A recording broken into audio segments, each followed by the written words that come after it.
We are the Berkshire Environmental Action Team. We protect the environment for wildlife to support the natural world that sustains us all.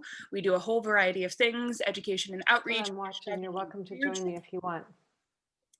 And we do all those things with your help, and we're very, very grateful to you. There's Marge and Ani. And one of the best ways that you can find out about what we are doing is through our weekly newsletter. You can find it on our website. You can submit to most parts of it. And I would just like to ask you all to please give generously in this season of thanks and giving. We try to make our events as accessible as possible, which often means that they are free to attend, but not to produce. So please consider donating to support our work. This evening, we are here for Put Peakers in the Past with Jane Winn, our very own Jane Winn. And I would just like to invite you all to join us next meeting, February 16th, also on Zoom, also at 6 p.m. with Charlie Eisman, who is a wonderful local resource, and he's going to be talking about bug biodiversity. He is the co-author of Insect Track and Sign, and he is an amazing and fascinating individual, and I really encourage you all to make a lot of your room in your calendar and come join us. So Jane Winn is Beat's founding executive director. She is one of my mentors. I am very, very lucky to have worked with her for a number of years now. She is fearless. She is a very passionate botanist and zoologist and wildlife tracker, and also energy rights activist. So I'd like to hand it over to Jane. Jane, take it away. Super. Well, thank you very much, Elizabeth. I'll have to say that I may be fearless, but tonight's presentation was developed by Rose Wessel and Isabel Morley, and I am stepping in at the last minute because Rose is feeling extremely unwell this evening. So hopefully I will do her justice. And I think I will try. She's going to try and stay on the line so she can answer questions if I need her. So I will start by sharing my screen. And let's see if I can just get that moving. Okay. So tonight we're talking about putting peakers in the past, cleaning the grid in Berkshire County by shutting down fossil fuel peaker plants. Oops, and let me just make this so it'll actually switch slides. There we go. Oops. So what are peaking power plants? These are electric generation plants that serve the grid when there's really high demand. So typically on a really, really hot day that's humid, especially if there have been a couple in a row where the electric generation is going full steam and they need just a little bit more than usual, and they call upon these peaking power plants. They usually only run a handful of days, usually in the summer, but occasionally in the winter on a really cold polar vortex day, especially if we get a couple in a row. So what's the big deal? Well, they usually only run for very few hours a day, especially the smaller peaking power plants. The bigger one in Berkshire County tends to run a couple days because it takes a while to get it going, and then it takes a while to shut it down, so that it isn't necessarily, it's running more than it's actually supplying our electricity. They burn fossil fuels, contributing to unhealthy air and greenhouse gases. Another big deal is they are paid millions of dollars to sit around idle most of the time and only run less than 5% of the time. And actually, I think in 2018, one of our peakers ran closer to 1% of the time. And yet they're getting billions of our electric ratepayer dollars. So they drive up the wholesale cost of electricity, sometimes pretty extremely. And the graph on the right shows the red line is the sort of yearly average price of wholesale price of electricity. And then during peak times, what happens is it just skyrockets because there's high demand and they can get high prices. They also have a huge environmental impact for the tiny amount of time that they're running. So during these times of really high demand, these plants tend to run on oil, kerosene, and also natural gas, although even the natural gas one is less efficient than a typical new gas plant. These peakers also produce a tremendous amount of greenhouse gases as well as other air pollutants compared to plants that usually are generating our electricity. In Pittsfield, we're lucky that much of our electric generation is from solar fields. One of the ways that we've been really working to combat this dirty pollution is by just reducing demand during grid-wide peaks, so that there are a lot of large facilities in the Berkshires who actually will reduce their demand during these peak times, meaning these plants run even less. So if you look at a graph of our electric generation from a full day, 12 a.m. till 12 a.m. the next day, we have this constant nuclear generation going on. Renewables are in there, but then on a peak demand day, we also get hydro coming up to meet the peak demand. A lot of that can be from Northfield Mountain, where they pump water up the hill, and then for peak demand, they can release it down. But we also get more natural gas use, and coal and oil can come in there as well. We don't have any coal generators in Massachusetts, but New Hampshire still has, I believe, one. And our electric grid is part of the New England grid, so that ISO New England, the system operator, is sort of the air traffic controller of this whole grid and determines how much electricity is needed to balance the electricity being used. So these facilities can have pretty horrible health impacts. Now, granted, they don't run that often, but when they do, they're producing pollutants like particulate matter, ozone, nitrogen dioxide, and actually there's a bunch of different nitrogen emissions called NOx for NO 1, 2, 3, and same with sulfur dioxide or SOx, mercury, and other hazardous air pollutants. A lot of the effects of these pollutants are on lung, respiratory, and also cardiovascular issues. So they increase asthma, cardiovascular disease, but also can cause problems with preterm birth and premature death. Older people tend to be more susceptible to premature death from air pollution, while children are especially vulnerable to asthma and other lung impairments. This whole pollution issue can result in lost school days, lost work days, and reduced productivity. And now with COVID, we're seeing even more problems because of fossil fuel pollution. People living in areas with high particulate pollution are actually 8% more likely to die from COVID. So thus contributing to the disproportionate effects of COVID on poor populations. One of the things with these plants is they tend to produce the really small particulate matter, and that penetrates even more deeply into lungs, and actually smaller can be worse in that case instead of better. So where are these plants?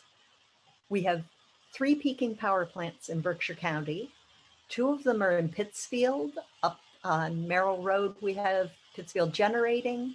We've got Doreen Station at the end of Doreen Street.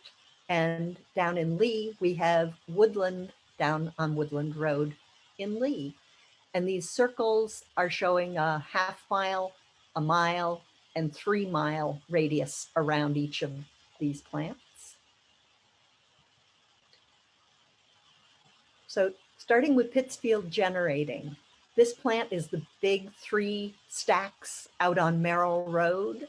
It's 30 years old, and it's the largest of these plants. It has an operating capacity of 160 megawatts, which is a fair amount of power, but it only runs at 2018 about 5% or less of the time that it had to stand by. This facility can run on natural gas or number 2 fuel oil. And for the winter, they're usually asked to store fuel oil so that if there's high gas demand, they'd still be able to run.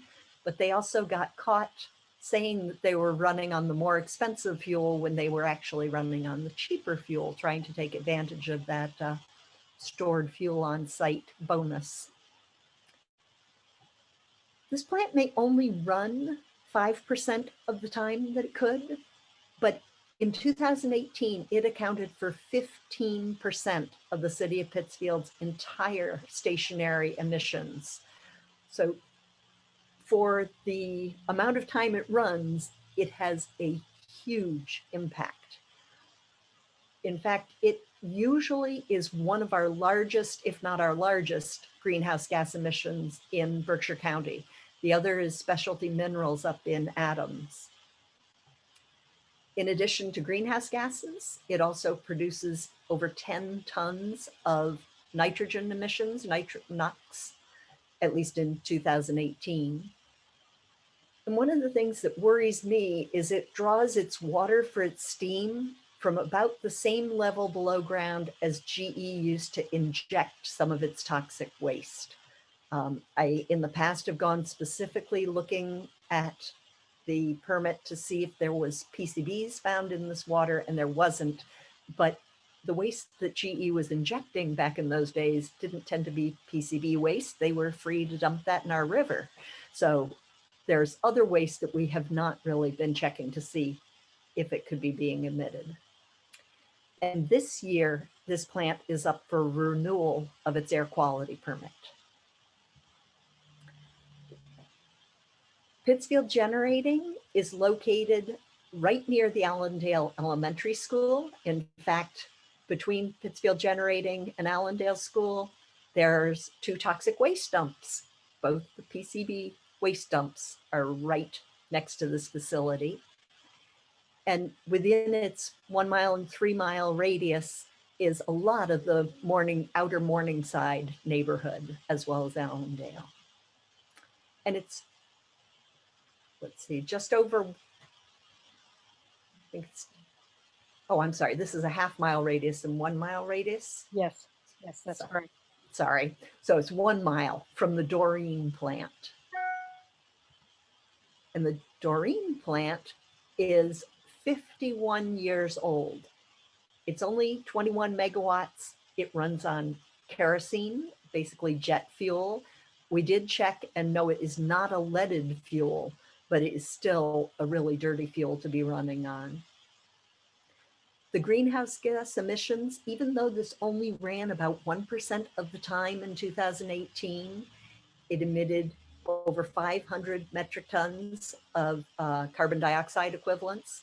And I think even worse, it emitted over 6,000 pounds of NOx, which for such a tiny plant is a lot of asthma-causing pollution coming out of it.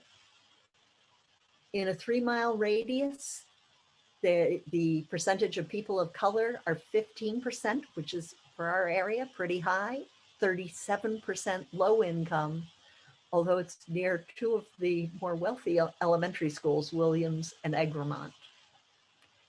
And this plant and the Woodland plant are so old that the Clean Air Act does not apply to them. They are grandfathered in. These 2 plants are also, so Doreen's down at the bottom here and Pittsfield Generating up here, near environmental justice neighborhoods. So the bright green are income environmental justice neighborhoods, and then the darker green is income and minority environmental justice neighborhoods. Looking down at Woodland in Lee, this plant is 61 years old. It's only 20 megawatts, and also runs on kerosene. And again, for such a tiny plant that runs such a tiny amount of time, its emissions are pretty high. 470 metric tons of carbon dioxide equivalents, and over 9,000 pounds of NOx, which is asthma causing.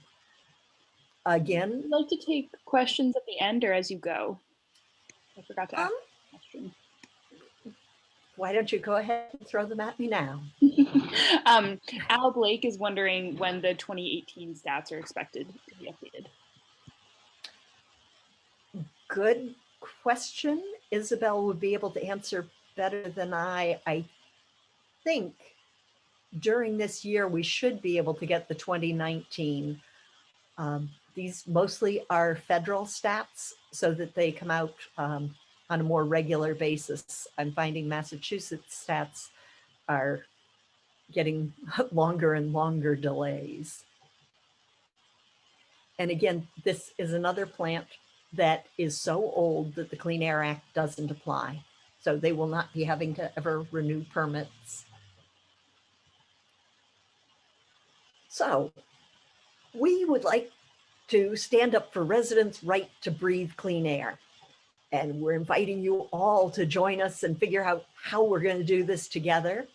We thought we would start by trying to talk to the plant owners, giving them the option to change their energy mix or shut down. So if they aren't willing to move to maybe solar plus storage, we will shut them down. We've got multiple leverage points. We want to get people talking to our legislators, municipal officials.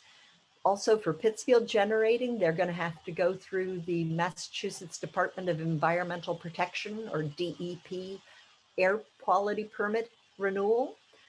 We expect them to file in April, and then we're not quite sure what the timeline on that is going to be, but I believe they have, oh dear, I think 8 months to file, and DEP has maybe 9 months to approve. I could be wrong on that, but that's one of the things we'll be looking at and figuring out how we can use that public permitting process to try to make sure they don't get new air quality permit.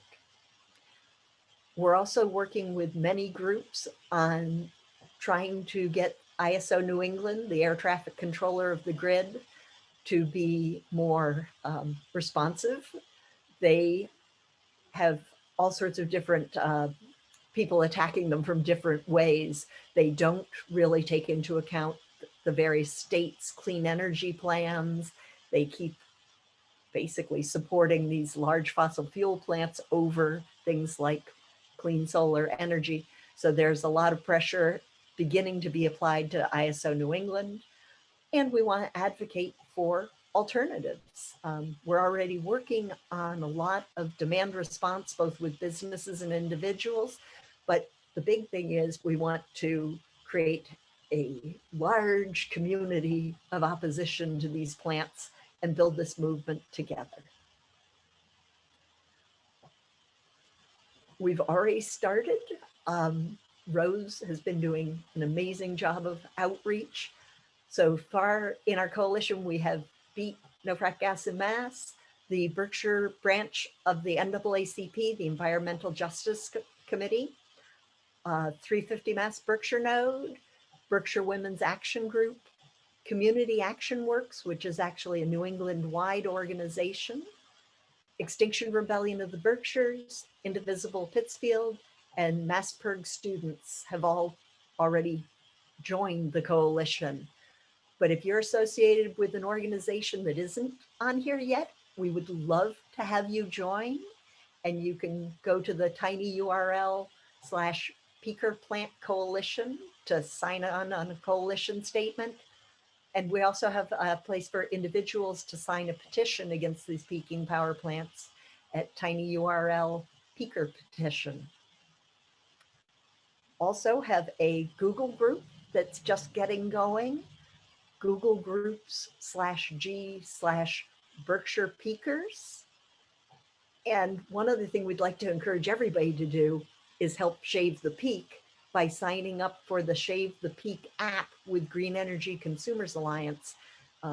They will send you a notice when there's going to be, or is suspected to be, peak energy use, and you can actually help reduce that peak by cutting back your power usage during, it's usually a 3-hour time slot. So warm up your house before the peak if it's winter, or cool it down a little before the peak if it's summer, and then help reduce energy use during that peak. And this is just the start. So we're starting with the Berkshires, but we already have community action works involved.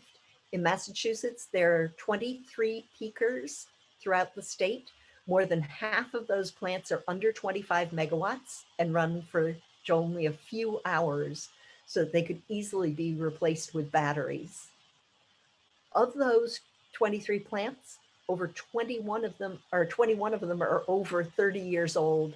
19 of those are over 40 years old, and we have one over 50 and one over 60. So these are old, dirty plants. And 18 of the plants are less efficient than the national average for similar facilities.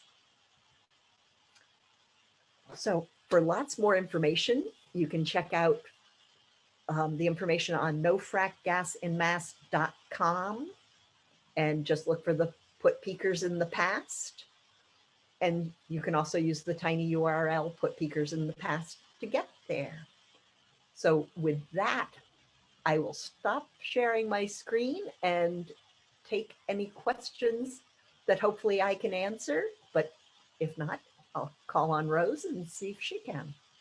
Aaliyah is wondering, is there a reason behind the radius distances, or are they arbitrary? I think, Aaliyah, you mean the 1 and 3 miles? Yep. I think basically they're arbitrary, but people living closer to the plant are more apt to be exposed to the NOx and SOx. Gosh, I was wondering if there's a health reason, but yeah, makes sense. As far as I know, there isn't a distinct radius, and it depends a lot with the topography. So that if you're in a place where you get all the emissions are sinking down on you, and I don't actually know for that area if that happens or not. Yeah, Lennoxdale always smells weird to me. No offense to anybody from Dale, I love the Dale, but sometimes it's got a weird smell. Oh, that could be, oh, have to check with people who live there to see if it's when that plant is operating. Although for the last year, we've had our spies out looking at these facilities when we think there's apt to be peak energy use, and we have not caught any of them running for all of 2020. Yeah, Woodland in 2018 ran 0.1% of the time. 0.1%, wow. But when it does, kerosene does smell bad. Charlotte is wondering, is this area susceptible to air stagnation, for example, the inversion effect? I think that's sort of on the par with what we're talking about right now, yes? Exactly, and I don't know. One good indicator is when you come into Pittsfield, and if Covanta and all the others are running, sometimes you can see a cloud hang over Pittsfield. It's because it's in a little bit of a bowl. So I think Pittsfield might be. I don't have data to back it up, but just observationally coming in from the hills, you can see it when the weather's right. Al is wondering, what are some examples of how New York is addressing this problem? Oh, great question. We first decided to really take this on because there was a document created by, oh dear, I'm going to forget the name of the group. Physicians, engineers, and scientists for healthy energy is something like it. And they were looking at peaking power plants across the country. And Clean Energy Group in Vermont also has put out documents about this. And they have been supporting a coalition in New York City trying to shut down peaking power plants. And they're having really great success where they've had one plant that has agreed to use battery storage, and it's going to be the largest battery storage in the country so far. And that plant, I think they're replacing one that was about a 350 megawatt plant. Pittsburgh Generating is about half of that. So it could be replaced with batteries, although the littler ones would be much easier.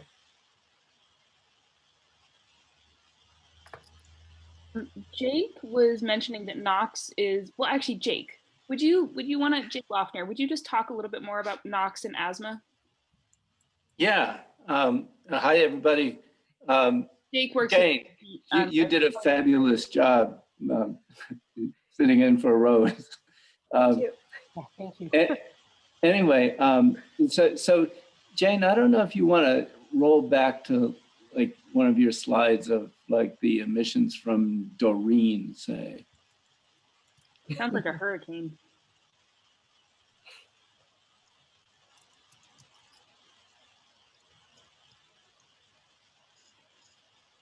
Okay, so greenhouse gas emissions up there is 513.6 metric tons of CO2. And then other emissions, it talks about almost 6,400 pounds of nitrogen oxides, NOx. And that seems like a small amount. That's as Jane was saying, it has a big effect on respiratory health close to the ground. But nitrogen oxide is actually also a really huge global warming driver. It is actually about 300 times the global warming driving as CO2 is per weight. So a lot of times, and maybe Isabel, maybe you can check me out on this. This greenhouse gas emissions number that we have is 513.6 metric tons of CO2. Is that just strictly CO2 or CO2 equivalent? So what we don't know is if we can check that out, if it's equivalent, that would have included the driving force of whatever nitrogen oxide was in there. But if it's not, if that doesn't include it, then there's this other huge global warming driver that is just coming from the nitrogen oxides that's going to be close to as much as what the CO2 was based on how much that is. Because, 6377 pounds is about 3 metric tons. And at 300 times, that's about, that's about actually 900 metric tons worth of CO2. So just off the top of my head, I think I'm correct on that. But so anyway, that's just something else to think about. That's something we learned sort of the hard way through the old VW diesel, clean diesel scam, where the problem was they were emitting an awful lot of nitrogen oxides. So anyway, that's just the comment that I have. Thank you, Jake. Jane, Cindy is wondering, since batteries can be used and solar is making some great inroads in mass, what or who is keeping these old plants working? Are they privately owned companies, or is there some government incentive involved in keeping them functioning? Excellent question, Cindy. Yeah, and it's complicated. ISO New England likes big plants that they can call on to operate, to step in and produce electricity when they feel like, they need it. They're not as good at this. Well, they're less experienced with having to deal with balancing all the different demand response and renewables, so that there's a level of comfort with these old plants for them, which is, I'm assuming, why they are paying, I think it was over $8 million per year to these plants, and yet they're running so little. My impression is that, and actually others have said, if you were to get rid of these plants, there are certainly the incentives out there for more solar and storage. Massachusetts has incentives not just for solar, but solar and storage is one of their big things. We would like to see that solar on rooftop and brownfield with storage. Actually, the storage doesn't even have to be paired with it. You could have the storage at the Doreen substation and have the solar on the, what is it, Price Chopper, Walmart, all those, so that there are options for replacing these. I'd just like to pipe in too that even if the plants aren't interested in going into storage, municipalities or colleges, BCC could put in storage, MCLA, and that would be available. And the Mass Save Demand Response Program has some really good incentives for putting storage on. So there are lots of options to replace that power that probably even pay better than, well, except for the 8 million or so they're getting from ISO New England. But yeah, there are lots of options for others to step in as well. And we were talking with a solar energy consultant, and he said if they were forced to shut down, if they didn't want to change, there would be no problem having somebody step in because there are so many incentives coming down the pike for renewables. So along on that line, Rose and Jane, what, if any, are the costs that could be passed on to consumers for transitioning away from peaking power plants? I think for the most part, those costs are already sort of built into the legislation that we already have passed. So there's support for a whole lot of storage coming on that. So there's a charge on your electric bill for that. There's a charge for, oh dear, I'm not going to be able to, Rose, do you remember? I don't know the charges on specifically, but it is largely incentivized at this point. And compared to the standby payments that we make for the peak or power plants, it's probably going to be a lot less because they don't need to store fuel. They don't need to be able to fire up at a, you know, batteries can fire up at a moment's notice by remote control. So they're less costly to run overall. And they have no fuel, no need to pay for fuel. And they also can provide what they call ancillary services. So batteries provide voltage regulation and some other things that I really don't understand. Cheryl had asked who owns these plants. Yeah. And that's really interesting because it's sort of a shell within a shell within a shell.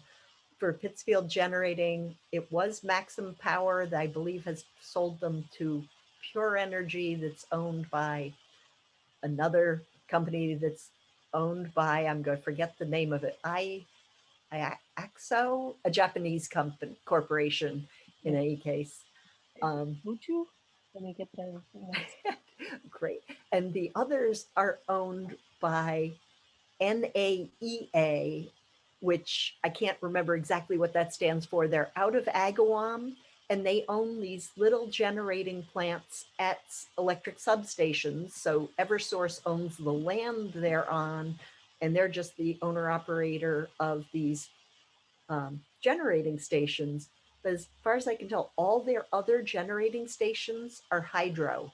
These are their only two fossil fuel plants, as far as I can tell. Could we convince them to do other things to generate power? We're hoping that it would be very nice to just be able to ask them and have them say, oh yeah, we were thinking about that, we'll do it. But we think asking them from a coalition of a whole bunch of groups with a petition with a lot of people signed on is the best way to present the ask. No, it's really interesting because I just listened to this first time I've been to this meeting. I was out hiking on the, what was it, below the Thunderbolt the other day, and I met Jeffrey and said, hey, come on, join this meeting, learn a lot of things. You really have a value proposition here for the companies to make a switch. And I mean, that to me is a lot better road I can think of than going down one of litigation and all the core costs that come with that as well. Building that value proposition seems like something's really possibility, a win-win for both the coalition and also for the company. Especially for the two little plants where I think they've got the room and incentives for doing solar plus storage that could pretty easily replace the little plants and keep them in business and should be more profitable because no fuel cost once you've got it set up. I agree. And doesn't that go with the basic larger themes of sustainability and green business and green tourism in the Berkshires? Absolutely. I think so. I like your thinking. Even the Japanese company that owns Pittsburgh Generating touts itself as being sustainable and green-minded. So it might not be too far of a push, hopefully. Well, I want to invite folks to, if they have questions, you're welcome to submit them in chat or just raise your hand / speak up because I can't see everyone all at once. Leslie has a slightly off-topic, Susan, I'll get to you in one sec. Leslie has a slightly off-topic quandary that I'm just finding really interesting. Leslie has community solar and she now has over $750 in credit with National Grid built up, but she's been told that she cannot donate it. Not sure if it's a transfer problem or there's no incentive to be able to transfer solar, but she would love to be able to donate this energy, as would many other households, rather than it end up at National Grid. Does she drive an electric car? I don't know. Leslie, you're welcome to unmute and just talk. Oh, no. Okay, my suggestion would be get an electric car because then you can be charging your car for free. And I can tell you, having an electric car, you just plug in at night. It's so convenient. When I have to drive my gas car and go to a gas station, it is such a pain in the neck. So use up your extra electrons, get an electric car. How's that for my sales pitch? Oh, and I saw a question from selling electric cars, I swear. I'm already thinking there needs to be legislation that people be paid back for their surplus or can transfer them. Yeah, that seems quite obvious. And Susan Purser, you had a question. Yeah, hi there. Jane or Rose, can you talk more about how conservation and Shave the Peak help with this whole situation? Yeah. Let me see if I can, go back. I'll look for we had a webinar on demand response for businesses, and I'll put that in the chat. Just give me a second to find it again. It's on the Beat YouTube channel. And it really goes over all of the business incentives. And of course, residential, you can sign up for the Shave the Peak warning so you know when it's coming. And part of that whole idea is if you change the timing, you can flatten out the generation. So using more during the off-peak hours just flattens everything out, and lowering that peak means that you're getting sort of consistent demand, which tends to reduce overall electricity prices. It's those sudden ramping up and high peak levels of electric use that tend to really jack up the wholesale electric prices. Right. So on like a hot day, if you know it's gonna, the temperature is really gonna peak around 3 or 4 o'clock, you'd want to run your dishwasher, let's say, in the morning rather than waiting till afternoon, or if it's going to be very cold, you want to try to do your energy usage on the off hours. Is that right? Exactly. Yep. Well said, Susan. The rule of thumb that they used to give is between 5 and 8. So if you think it's a really hot day and we might hit peak and you don't know for sure, if you consume as little energy as possible between 5 and 8 in the evening, that's your best time. If you're lucky, the last washer that we bought actually had a timer on it, so I can set it to go off in the middle of the night when demand is absolutely flatlined. Okay. That's such an interesting idea. I just bought a house, so appliances are really top of my mind. And timers is an amazing thought. Does anyone else have any final questions? Cheryl had brought up one interesting question that we've been thinking about, and actually have a question into the city of Pittsfield of what happens, how much revenue does the city of Pittsfield get from Pittsfield Generating? And the answer is we don't know, but we're looking into it. I know it's less than it used to be because they renegotiated.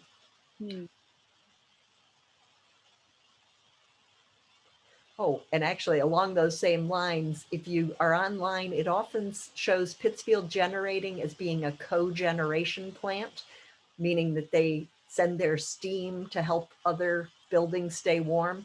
That's no longer true. That was back when they were still running all the time. So they are not a cogeneration plant. They serve no thermal benefit at all.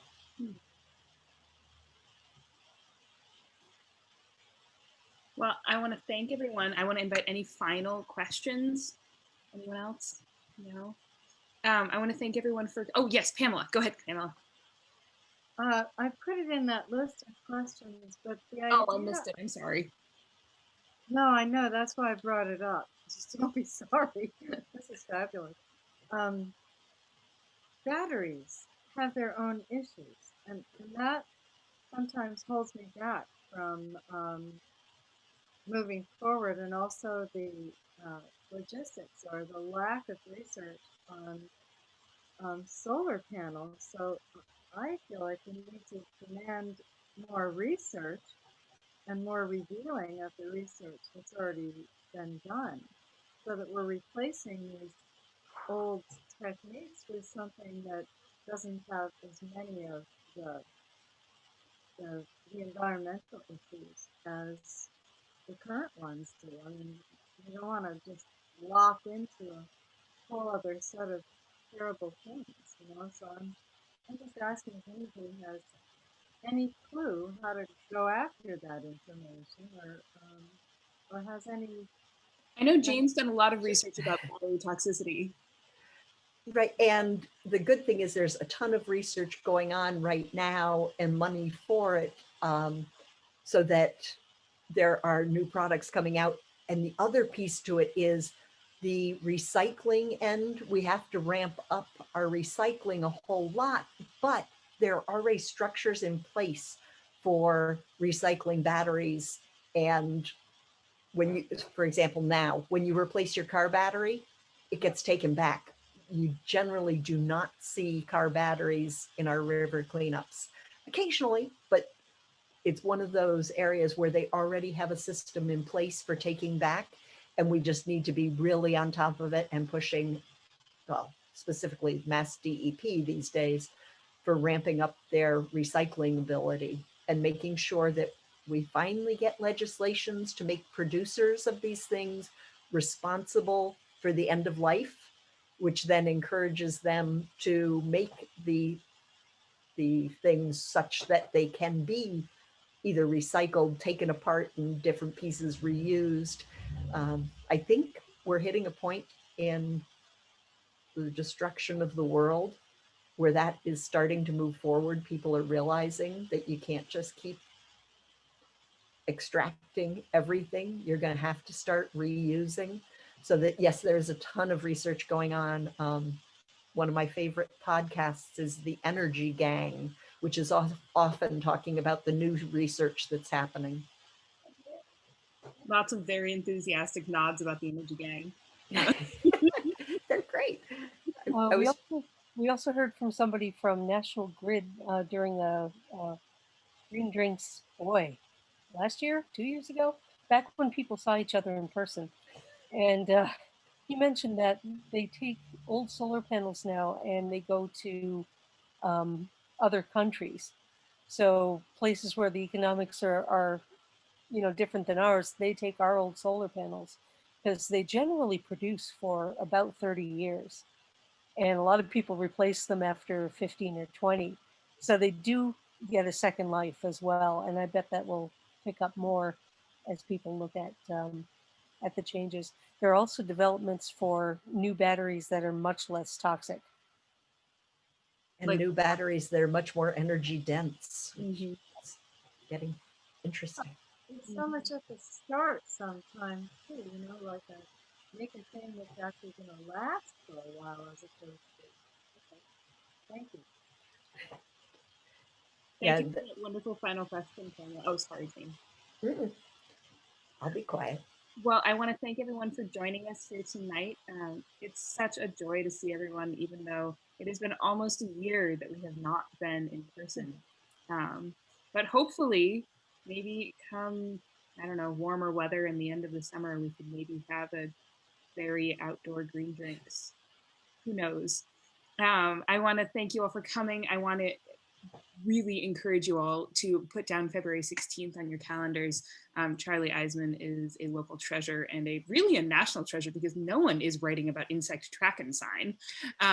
Jeff says we get better turnout on Zoom. It's true. Pamela didn't drive to Pittsfield. So And our carbon footprint is lower too. our carbon footprint is lower. We can all have exactly what we want to eat, but we don't get to hug. So thank you all. I will see you soon. Feel free to drop me a line if you ever have a suggestion for a green drinks topic. I always welcome them. I run out of good ideas. Thank you. Good night. Miss Thank you you. all.